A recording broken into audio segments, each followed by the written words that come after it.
Hi hello welcome back my YouTube channel. ನೀವು ನೋಡ್ತಿದ್ದೀರಾ J K Kannada ಕೀರ್ತಿ Kumar J. ಇವತ್ತಿನ topic ಏನಪ್ಪ ಅಂತಂದರೆ, ನಮ್ಮ 4 ವರ್ಷ ಅಡಿಕೆ ಗಿಡದಲ್ಲಿ ಶೇಕಡ 50 ಭಾಗ 50% ಒಂಬಳೆ ಹೊಡೆದಿದೆ ಆಲ್ರೆಡಿ.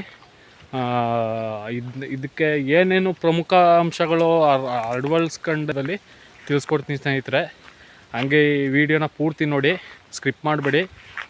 ತುಂಬ ಇಂಪಾರ್ಟೆಂಟು ಮಾಹಿತಿಗಳು ಈ ವಿಡಿಯೋದಲ್ಲಿ ಇರುತ್ತೆ. ಅದರಿಂದ ದಯವಿಟ್ಟು ಪೂರ್ತಿಯಾಗಿ ಈ ವಿಡಿಯೋನ ನೋಡಬೇಕು ಅಂತ ತಿಳಿಸ್ತೀನಿ. ಯಾರೆಲ್ಲ ಫಸ್ಟ್ ಟೈಮು ನಮ್ಮ ಯೂಟ್ಯೂಬ್ ಚಾನಲ್ಗೆ ವಿಸಿಟ್ ಕೊಟ್ಟಿದ್ದೀರಾ ಅವರೆಲ್ಲ ಸಬ್ಸ್ಕ್ರೈಬ್ ಮಾಡ್ಕೊಂಡು ಈ ವಿಡಿಯೋನ ನೋಡಿ ಅಂತ ಕೇಳ್ಕೊತಾ ಈ ವಿಡಿಯೋನ ಸ್ಟಾರ್ಟ್ ಮಾಡೋಣ ಬನ್ನಿ. ನೋಡ್ತಾ ಇದ್ದೀರ ಸ್ನೇಹಿತರೆ, ಇಲ್ಲಿ ನಮ್ಮ ಈ 4 ವರ್ಷದ ಅಡಿಕೆ ತೋಟದಲ್ಲಿ 50ರಷ್ಟು ಭಾಗ ಒಂಬಳೆ ಹೊಡೆದಿದೆ. ಕೆಲವೊಂದೊಂದು ಒಂಬಳೆ ಹೊಡೆದು ಬಿದ್ದೋಗಿ ಕೆಲವೊಂದೊಂದು ಕಾಯಿ ಕೂಡ ಆಗಿದೆ. ಇಲ್ಲಿ ನೋಡ್ತಿರ್ಬೋದು ನೀವು, ತುಂಬ ಚೆನ್ನಾಗಿ ದಷ್ಟಪುಷ್ಟವಾಗಿ ಅಡಿಕೆ ಮರ ಫಸಲು ಬಂದಿದೆ. ಅದರಲ್ಲೂ ನೀಟಾಗಿ ಒಂಬಳೆನೂ ಹೊಡೆದು ಕಾಯಿ ಕೂಡ ಹೊಡಿತಾ ಇದೆ.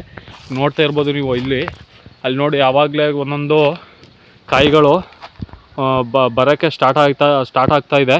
ಇಲ್ಲಿ ನೋಡ್ತಿರೋ ಇದಕ್ಕೆ ಈ ಕ್ರಮ ಈ ಥರ ಬರೋಕ್ಕೆ ಏನಕ್ಕೆ 4 ವರ್ಷಕ್ಕೆ ಏನು ಬರೋಕ್ಕೆ ಇದು ಅಂತಂದರೆ, ನೀರಿನ ನಿರ್ವಹಣೆನ ನಾವು ಕರೆಕ್ಟಾಗಿ ಮಾಡ್ತಾ ಬಂದರೆ, ಬೇಕಾದ್ರೆ ಗೊಬ್ಬರ ಸ್ವಲ್ಪ ಕಡಿಮೆ ಆದರೂ ಪರವಾಗಿಲ್ಲ, ನೀರನ್ನ ಚೆನ್ನಾಗಿ ಯಥೇಚ್ಛವಾಗಿ ಸಮೃದ್ಧಿಯಾಗಿ ಅಡಿಕೆ ತೋಟದಲ್ಲಿ ಕೊಡೋದ್ರಿಂದ ಈ ರೀತಿ 4 ವರ್ಷಕ್ಕೆ ಒಂಬಳೆ ಹೊಡೆದಿದೆ. ಇದು ನೋಡ್ತಾ ಇದ್ದೀರಾ. ಮೊದಲು ಒಂದು 6 ತಿಂಗಳ ಹಿಂದೆಯೇ ಸಿಂಪಲ್ಲಾಗಿ ಒಂದೊಂದು ಮೊತ್ತೆ ಕಾಣಿಸ್ತಾ ಇತ್ತು. ಇವಾಗ ಸುಮಾರು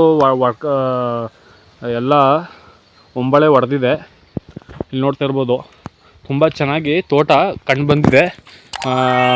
ಅಂದರೆ ಇಲ್ಲಿ ನಾವು ಯಾವ ರೀತಿ ನೀರಾವರಿನ ಅಳವಡಿಸ್ಕೊಂಡಿದ್ದೀವಿ ಅಂತಂದರೆ, ನಾವು ಡ್ರಿಪ್ ಇರಿಗೇಷನ್ ಮೊದಲು ಫಸ್ಟು 3.5 ವರ್ಷದ ತನಕ ಡ್ರಿಪ್ ಇರಿಗೇಷನಲ್ಲಿ ಹನಿ ನೀರಾವರಿ ಪದ್ಧತಿಯಲ್ಲಿ ನಾವು ಅಡಿಕೆ ಮರಗಳಿಗೆ ನೀರು ಕೊಡ್ತಾಯಿದ್ವಿ.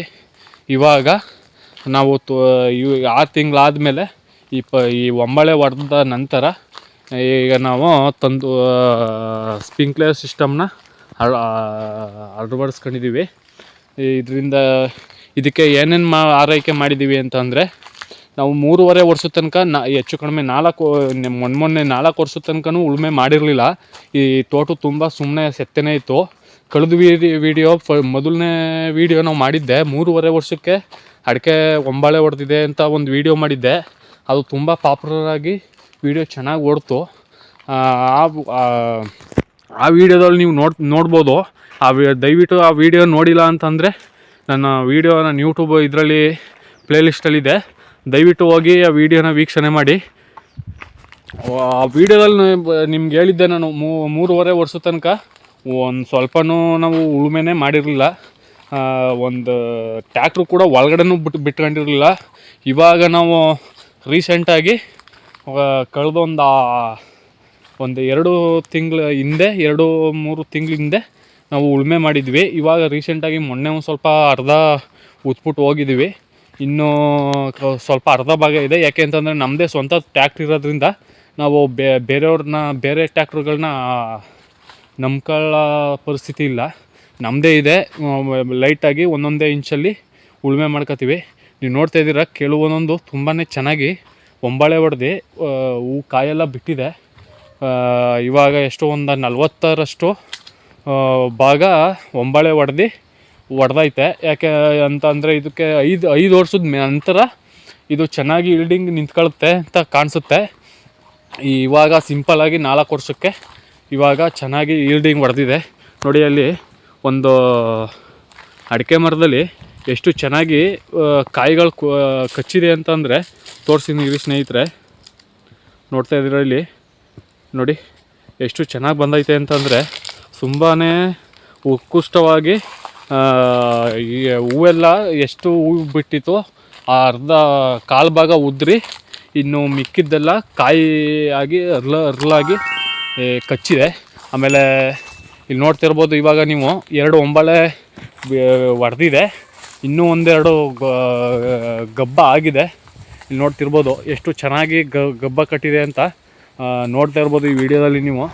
ನಾವು ಇದರಲ್ಲಿ ಇಲ್ಲಿ ನೋಡಿ, ಇಲ್ಲೂ ಒಂದು ನೋಡಿ ಎಷ್ಟು ಚೆನ್ನಾಗಿದೆ ನೋಡಿ, ಎಷ್ಟು ಚೆನ್ನಾಗಿ ಗಬ್ಬ ಕಟ್ಕೊಂಡು ನೀಟಾಗಿ ಎಷ್ಟು ಉತ್ಕೃಷ್ಟವಾಗಿ ಬಿಟ್ಟಿದೆ ಅಂತ. ಇನ್ನೂ ಒಂದು 4 ಬಿಡೋ ಚಾನ್ಸಸ್ ಇದೆ. ಈ ಮಂತಲ್ಲಿ ಪೂರ್ತಿ ಬಿಟ್ಟ ಮೇಲೆ ಗರಿ ಯೆಲ್ಲೋ ಕಲರ್ ಇದೆಯಲ್ಲ, ಅರ್ಶಿನ ಕಲರ್ ಇದೆಯಲ್ಲ, ಆ ಒಣಗರಿ ಬಿದ್ದೋದ್ಮೇಲೆ ಮತ್ತೆ ಅದು ಗಬ್ಬ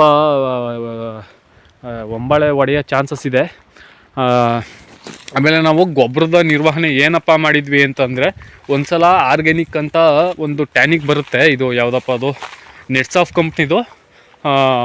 4 ಥರ ಒಂದು ಅಡಿಕೆ ನಾಟಿ ಮಾಡ್ದ ಒಂದು 6-7 ಒಂದು ವರ್ಷದ ಮೇಲೆ 1 ವರ್ಷ 1.5 ವರ್ಷಕ್ಕೆ ಆರ್ಗ್ಯಾನಿಕ್ ಅಂತ ನೆಟ್ಸ್ ಆಫ್ ಅಂತ ಒಂದು ಆರ್ಗ್ಯಾನಿಕ್ ಇದೆ, ಅದನ್ನು ನಾವು ಬಿಟ್ಟಿದ್ವಿ.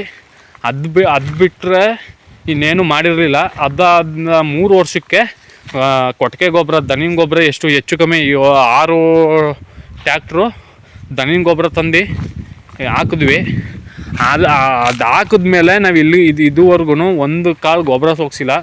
ಗೌರ್ಮೆಂಟ್ ಗೊಬ್ಬರ ಅಂತೂ ಹಾಕೇ ಇಲ್ಲ ಇಲ್ಲಿಗೆ. ಯಾಕೆ ಅಂತಂದರೆ ಇದು ಆರ್ಗ್ಯಾನಿಕ್ ಫಾರ್ಮಿಂಗ್ ಆಗಿರೋದ್ರಿಂದ ನಾವು ಆರ್ಗ್ಯಾನಿಕ್ಕಾಗೆ ಬೆಳೀತಾ ಇದ್ದೀವಿ. ಅಂದರೆ ಇಲ್ಲಿಗೆ ಕೋಕೋ ಗಿಡ ನೆಡ್ಬೋದಿತ್ತು, ಆದರೆ ಸ್ವಲ್ಪ ಅಡಿಕೆ ತೋಟ ಸ್ವಲ್ಪ ಅಡಿಕೆ ಸಾಲು ಸ್ವಲ್ಪ ಕಡಿಮೆ ಇರೋದ್ರಿಂದ ಕೋಕೋ ನೆಡೋಕ್ಕಾಗಲ್ಲ. ಅದರಿಂದ ಇವಾಗ ಸದ್ಯಕ್ಕೆ ಇದನ್ನು ಅಡಿಕೆ ಮತ್ತು ತೆಂಗು ಮಾತ್ರ ಇವೆರಡು ಈ ತೋಟದಲ್ಲಿ ಫಸ್ಲು ಕಾಣ್ಬೋದು ಸ್ನೇಹಿತರೆ ನೀವು. ತುಂಬ ತೆಂಗು ಅರ್ಧಕ್ಕರ್ಧ ಮುಕ್ಕಾಲು ಭಾಗ ತೆಂಗುನ ಹತ್ತತ್ರ ಹೊಟ್ಟೋಗಿದೆ. ಇನ್ನು ನೆಕ್ಸ್ಟ್ ಇಯರ್ ಒಳಗಡೆ ತೆಂಗಿನ ತುದಿ ಭಾಗ ತಲುಪುತ್ತೆ ಅಂತ ಅಂದ್ಕೊಂಡಿದ್ದೀನಿ, ನೋಡ್ತಿರ್ಬೋದು. ಆಮೇಲೆ ತೆಂಗು ಅಷ್ಟೇ, ಇಲ್ಲಿ ಸ್ಪ್ರಿಂಕ್ಲರ್ ಹೊಡೆಯೋದ್ರಿಂದ ತೆಂಗು ಚೆನ್ನಾಗಿ ಈಲ್ಡಿಂಗ್ ಕಟ್ಟಿದೆ. ಇವಾಗ ಒಂದು 5-6 ದಿವಸದ ಹಿಂದೆ ಎಳ್ನೀರು ಕೊಟ್ಟಿದ್ವಿ, ಅವರು ಕುಯ್ಕೊಂಡು ಹೋಗಿದ್ದಾರೆ, ಅದರಿಂದ ಕಾಣಿಸ್ತಾಯಿಲ್ಲ ನಿಮಗೆ ಈಲ್ಡಿಂಗು. ಅದು ಬಿಟ್ಟರೆ ತುಂಬ ಚೆನ್ನಾಗಿ ಬಂದಿದೆ ಸ್ನೇಹಿತರೆ. ಆಮೇಲೆ ಇನ್ನೊಂದು ಏನಪ್ಪ ಹೇಳ್ತೀನಿ ಅಂತಂದರೆ, ಯಾವುದೇ ಕಾರಣಕ್ಕೂ ನೀವು ಇದು ಮಾಡೋಕ್ಕೆ ಹೋಗಬೇಡಿ. ರಾಸಾಯನಿಕ ಗೊಬ್ಬರಗಳು, ಈ NPK ಅದು ಯಾವುದ್ಯಾವುದೋ ಇರುತ್ತಲ್ಲ ಗೌರ್ಮೆಂಟ್ ಗೊಬ್ಬರಗಳು, ಅದನ್ನ ದಯವಿಟ್ಟು ಅಡಿಕೆ ತೋಟಕ್ಕೆ ಸೋಗಿಸ್ಬೇಡಿ. ಯಾಕೆ ಅಂತಂದರೆ ಇವಾಗ ನಾವು ಆರ್ಗ್ಯಾನಿಕ್ ಫಾರ್ಮಿಂಗ್ ಮಾಡಬೇಕು ಅಂತಂದರೆ, ಇದು ಸಾವಯವ ಮಾಡಬೇಕು ಅಂತಂದರೆ ನಾವು ತುಂಬಾ ಸ್ವಲ್ಪ ಪ್ರಮಾಣದಲ್ಲಿ ಕಡಿಮೆ ಮಾಡ್ಕೊಂಬರ್ತಿರ್ಬೇಕು. ಸಡನ್ನಾಗಿ ಕಡಿಮೆ ಮಾಡಿದ್ರು ಸ್ವಲ್ಪ ವೀಕ್ ಆಗೋ ಚಾನ್ಸಸ್ ಇರ್ತವೆ. ಸ್ವಲ್ಪ ಪ್ರಮಾಣದಲ್ಲಿ ಕಮ್ಮಿ ಮಾಡ್ತಿರ್ಬೇಕು. ಹೆಚ್ಚು ಕಡಿಮೆ ನಾವು 4 ವರ್ಷದಿಂದ ಇದು ಇವಾಗ ಈ ಭೂಮಿ, ಈ ಮಣ್ಣಿದೆಯಲ್ಲ, ಇದು ಇವಾಗ ಆರ್ಗ್ಯಾನಿಕ್ ಫಾರ್ಮಿಂಗ್ಗೆ ಒಕ್ಕೊಬಿಟ್ಟಿದೆ. ಏನಕ್ಕೆ ಅಂದರೆ ಗೌರ್ಮೆಂಟ್ ಗೊಬ್ಬರ ಹೆಚ್ಚು ಕಡಿಮೆ ನಾವು ಕೊಟ್ಟೇ ಇಲ್ಲ. ನಾವು ನಾಟಿ ಮಾಡಿದ ವರ್ಷದಿಂದ ಇಲ್ಲಿವರೆಗೂ ಗೌರ್ಮೆಂಟ್ ಗೊಬ್ಬರ ಅನ್ನೋದನ್ನೇ ಸೋಗಿಸಿಲ್ಲ ನಾವು. ಒಂದು ಸಲ ನೆಟ್ಸ್ ಆಫ್ ಇದ್ಬಿಟ್ಟಿದ್ವಿ, ಅದು ಬಿಟ್ಟರೆ ದನಿನ ಗೊಬ್ಬರ ಅಷ್ಟು ಬಿಟ್ಟರೆ ಇನ್ನೇನು ಮಾಡಿಲ್ಲ. ಆಮೇಲೆ ಇದೊಂದು ಸಲ ವರ್ಷಕ್ಕೆ 2 ಬಾರಿ ಉಳುಮೆ ಮಾಡಿಸ್ಕೊಂಡು ಆಮೇಲೆ ಇನ್ನು ಮಿಕ್ಕಿದ್ದು ಹಂಗೆ ಬಿಟ್ಬಿಡೋ ಅಂಥದ್ದು ಇದು. ಆಮೇಲೆ ಆ ಕಡೆ ನೋಡ್ಬೋದು, ಈ ತೋಟದಲ್ಲಿ 2 ಭಾಗವಾಗಿ ವಿಂಗಡಣೆ ಆಗಿದೆ. ಎಷ್ಟು ಅಂತಂದರೆ ಒಂದು ಭಾಗ ಈ ತೆಂಗಿನ ಮರ ಕಾಣಿಸ್ತಾ ಇದೆಯಲ್ಲ, ಅಲ್ಲಿಂದ ಆ ಕಡೆ 3.5 ವರ್ಷದ್ದು ಅಡಿಕೆ ಗಿಡ, ಈ ಕಡೆ 4 ವರ್ಷ ಆಗಿದೆ. ಯಾಕೆ ಅಂತಂದರೆ 6 ತಿಂಗಳು 1 ವರ್ಷ ಅದು ಚಿಕ್ಕದು, ಇದು ದೊಡ್ಡದು. ಯಾಕೆ ಅಂತಂದರೆ ಇದರಲ್ಲಿ ಒಂದೊಂದು ಕಳೀತಾ ಇದೆ. ಇವಾಗ ನೋಡ್ತಾ ಇರ್ಬೋದು ನೀವು, 3 ವರ್ಷದ ತುಂಬಿದೆ, ಕಡಿತೈತೆ, ಒಂಬಳೆ ಕಾಣಿಸ್ತೈತೆ ನೋಡಿ. ನಾವು ಸಾವಯವದಿಂದ ಮಾಡಿದ್ರೆ ತುಂಬಾ ಚೆನ್ನಾಗಿರುತ್ತೆ ಸ್ನೇಹಿತರೆ. ಸಾವಯವ ಮಾಡಬೇಕು ಅಂತಲೇ ಮಾಡಬೇಕು. ಯಾಕೆ ಅಂತಂದರೆ ಹೇಗೆ ಬೇಕು ಹಂಗೆ ಬಿಟ್ಬಿಡೋಕ್ಕಾಗಲ್ಲ. ನಾವು ಸಾವಯವದಿಂದ ಮಾಡೋದಾದರೆ ಈಲ್ಡಿಂಗು ತುಂಬ ಚೆನ್ನಾಗಿ ಕಚ್ಚುತ್ತೆ ಸ್ನೇಹಿತರೆ. ಇಲ್ಲಿ ನೋಡ್ತಿರ್ಬೋದು, ನಾವು ಉಳುಮೆನ ಮಾಡಿದ್ದೀವಿ, ಆ ಕಡೆ ಬಿಟ್ಟಿದ್ದೀವಿ ನೋಡಿ, ಅದು ಕಾಣಿಸ್ತಾ ಇದೆ. ಆ ಕಡೆ ಮಾಡಬೇಕಿತ್ತು. ಇನ್ನು ಸ್ವಲ್ಪ ನಮ್ಮದೇ ಟ್ಯಾಕ್ಟ್ ಆಗಿರೋದ್ರಿಂದ ಸಿಂಪಲ್ಲಾಗಿ ಮಾಡಿದ್ದೀವಿ. ನಮ್ದು ಆ ಕಡೆ ತೋಟ ಇದೆ 2 ವರ್ಷ 4 ತಿಂಗಳದು. ಆ ಕಡೆ ತೋಟದ್ದು ಒಂದು ಸಲ ವೀಡಿಯೋ ಮಾಡ್ತೀನಿ. ಅದಕ್ಕೆ ಹೆಚ್ಚು ಕಡಿಮೆ ನಾವು 1.5 ವರ್ಷದ ಮೇಲಾಗಿದೆ. ನಾವು ಉಳುಮೆ ಅಂತ ಮಾಡಿ 1.5 ವರ್ಷದ ಮೇಲಾಗಿದೆ. ಅದನ್ನು ಒಂದು ಸಲ ಉಳುಮೆ ಮಾಡಿಸ್ಬೇಕು. ಯಾಕೆಂತಂದರೆ ಇವಾಗ ನಾವು ರೀಸೆಂಟಾಗಿ ಬಾಳೆನ ಕ್ಲೀನ್ ಮಾಡಿ ಅದೆಲ್ಲನೂ ಸ್ವಲ್ಪ ಇದು ಮಾಡಿದ್ದೀನಿ. ಆ ಬಾಳೆ ಕಂದಿದೆಯಲ್ಲ ಅದನ್ನ ಕೀಳಕ್ಕೆ ಹೋಗ್ಬಿಟ್ಟು ಹೆಚ್ಚು ಕಡಿಮೆ ಅದು ಬರ್ದೇ ಆ ಗುದ್ಲಿಗಳನ್ನೇ ನಗೋಯ್ತು. ಒಂದು 13 ಸಲ ಕಿತ್ತಿದ್ದೀನಿ. ನಗೋಗಿರೋದ್ರಿಂದ ಅದನ್ನ ಕ್ಲೀನ್ ಮಾಡ್ತೀನಿ. ಅದನ್ನ ಮತ್ತೊಂದು ವೀಡಿಯೋದಲ್ಲಿ ನಾನು ನಿಮಗೆ ವೀಡಿಯೋ ಮಾಡ್ತೀನಿ ಸ್ನೇಹಿತರೆ. ನಾವು ಏನಪ್ಪ ಹೇಳ್ತೀನಿ ಅಂತಂದರೆ, ದಯವಿಟ್ಟು ಆರ್ಗ್ಯಾನಿಕ್ ಫಾರ್ಮಿಂಗೇ ಮಾಡಿ, ಸಾವಯವನೇ ಮಾಡಿ. ಜೀರೋ ಕಲ್ಟಿವೇಷನ್ ಮಾಡಬೇಕು, ಇನ್ಮೇಲಿಂದ ಮಾಡಬೇಕು ಅಂತ ಅಂದ್ಕೊಂಡಿದ್ದೀನಿ. 3.5 ವರ್ಷದಿಂದ ಮಾಡಿರಲಿಲ್ಲ, ಈ ಸಲ ಮಾಡಿದ್ದೀವಿ. ಯಾಕೆಂದ್ರೆ ತುಂಬ ನೀವು ಆ ವೀಡಿಯೋದಲ್ಲಿ ನೋಡ್ಬೋದು ಸ್ನೇಹಿತರೆ. ಹೆಚ್ಚು ಕಮ್ಮಿ ನನ್ನ ಶುದ್ಧ ಹೆಚ್ಚು ಕಡಿಮೆ 5 ಅಡಿ 6 ಅಡಿ ತನಕ ಸೆತ್ತೆನೇ ಬೆಳ್ಕೊಂಡಿತ್ತು. ಇವಾಗ ಕಂಟ್ರೋಲ್ಗೆ ತಗೊಂಡು ಬಂದಿದ್ದೀವಿ ಸೆತ್ತೆ ಇದ್ರೆ ಏನೂ ಪ್ರಾಬ್ಲಮ್ ಆಗೋಲ್ಲ. ಭೂಮಿ ಯಾವುದು ಫಸ್ಲು ಭೂಮಿ ತಾಕತ್ತಾಗಿರುತ್ತೆ ಆ ಥರದ ಭೂಮಿಗಳಲ್ಲೇ ತುಂಬಾ ಸೆತ್ತೆ ಬರೋಂಥದ್ದು